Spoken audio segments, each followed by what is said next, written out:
अमरावतीच्या रुग्णालयामध्ये आरोग्यमंत्री प्रकाश आंबेडकर यांनी पाहणी केली आणि प्रकरणाच्या चौकशीसाठी आरोग्य सचिवांच्या नेतृत्वाखाली एक चौकशी समिती नेमण्यात आली आहे। या चौकशी समितीमध्ये एम्स मधील तज्ञ, आयएमएम मधील तज्ञ यांच्यासह काही अग्निसुरक्षा विषयातले तज्ञ असणार आहेत। दोषी आढळणाऱ्यांना सोडणार नाही असंही त्यांनी म्हटलंय।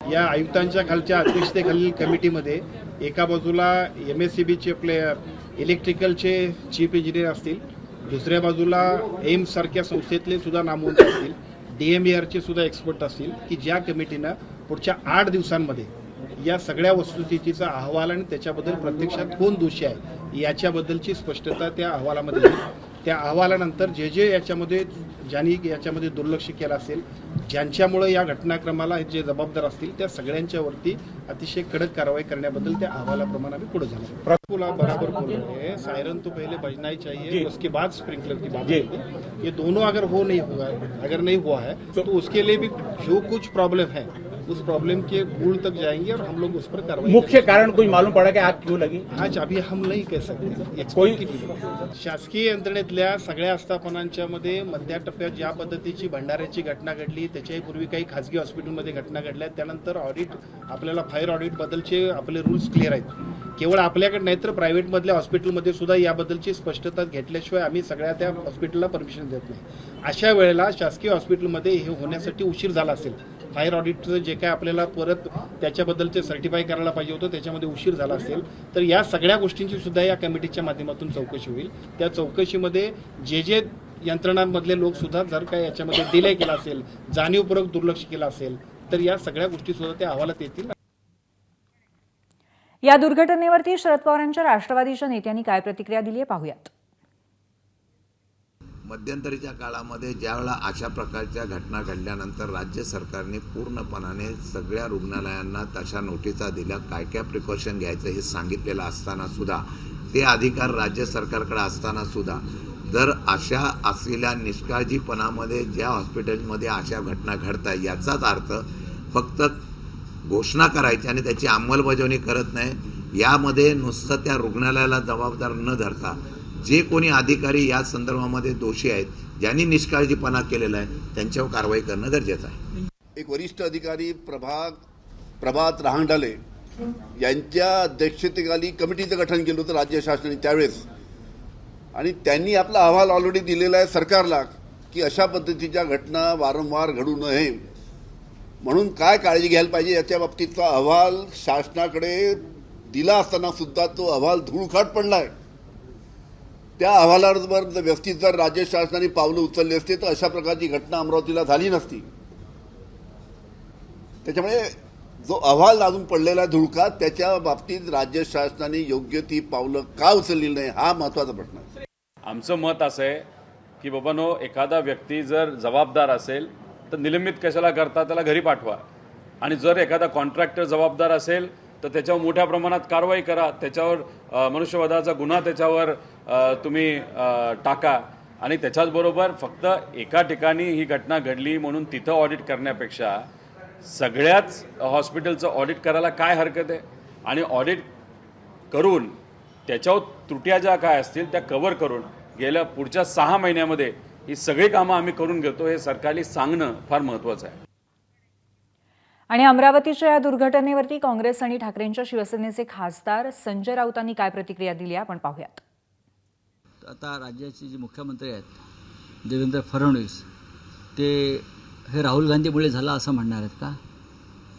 काय की पंडित नेहरूमुळे झालं? तुमचं राज्य हे रसातळाला गेलेलं राज्य आहे। आरोग्य, शिक्षण, रस्ते विभाग, कुठे एकही खातं नीट चालत नाही। मुलं जळली जात आहेत, मारली जात आहेत, खड्ड्यामध्ये लोक पडून मृत्यू होत आहेत, आणि तुम्ही हे राहुल गांधीची स्पर्धा करताय। आपण गर्भपात होऊ नये अशा स्वरूपाचं एक अभियान चालवत असताना दुसरीकडे नवजात अर्भकांच्या जळून मृत्यू होणे हे फारच अत्यंत क्लेशदायक अशा स्वरूपाची ही घटना आहे। मागच्या वेळेच्या अनुभवापासून आपण काही शिकत नाही हे देखील या निमित्तानं समोर आलं आहे। वास्तविक पाहता भंडारा या ठिकाणी जळीत कांड झाल्यानंतर प्रत्येक हॉस्पिटलचं फायर ऑडिट करण्याचा हा आदेश देण्यात आला होता आणि फायर ऑडिटच्या सोबतच जे असुरक्षित ज्या दवाखाने असतील त्यांचं परवाने देखील रद्द करण्यात आले. शासकीय सर्व दवाखान्यांना तशा प्रकारची तरतूदही केली. आता केलेली तरतूद गेली कुठे?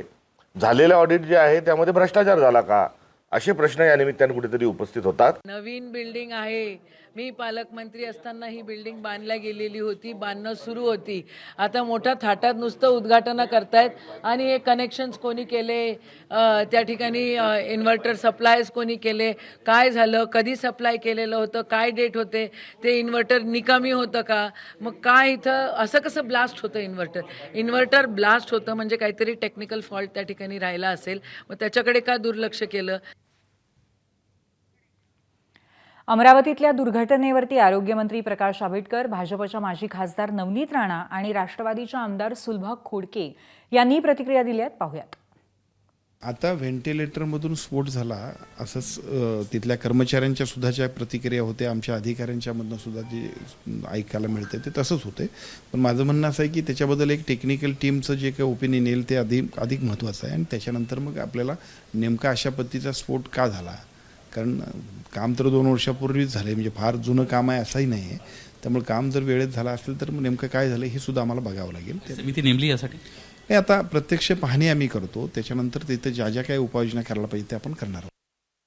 व्हेंटिलेटर निकृष्ट दर्जाचे पुरवण्यात आले होते का, असा देखील प्रश्न आता या निमित्ताने निर्माण होतो. नाही, याच्यामध्ये तर मी म्हणणार नाही निकृष्ट दर्जाचे नव्हते, एकदम चांगले होते आणि टेस्टिंग केलेले होते आणि टेस्टिंग करून याचे आपण ताब्यात घेतले होतं. म्हणून निकृष्ट दर्जाचा म्हणता येत नाही, पण इलेक्ट्रिकचं असल्यामुळे त्याच्यामध्ये काय बिघाड झाला हे आता तरी सांगता येणार. जेव्हा आपण त्या ठिकाणी त्याची चौकशी करू त्याच्यामध्ये सगळं बाहेर येईल.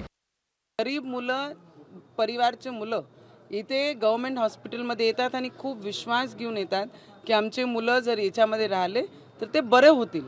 पण जर अशी घटना होते तर प्रत्येक लोकांचे सरकारी हॉस्पिटलवरनं जे विश्वास उठते ते आम्ही उठू देणार नाही. आणि जर कोणी याच्यामध्ये चुकीचं आढळलं तर नवनीत राणा आहे माझं नाव, त्यांना एकेकाला सोडणार नाही. कारण लहान लहान मुलं 15 दिवसाचे, 4 दिवसाचे, 10 दिवसाचे बाळांचे जीव आज घेतलेले आहे. तर त्यांना जिनके ऊपर अगर दोष आ गया तो उनके ऊपर हत्या का ही ये कलम लगना चाहिए, उसकी कार्रवाई ज़रूर करेंगे.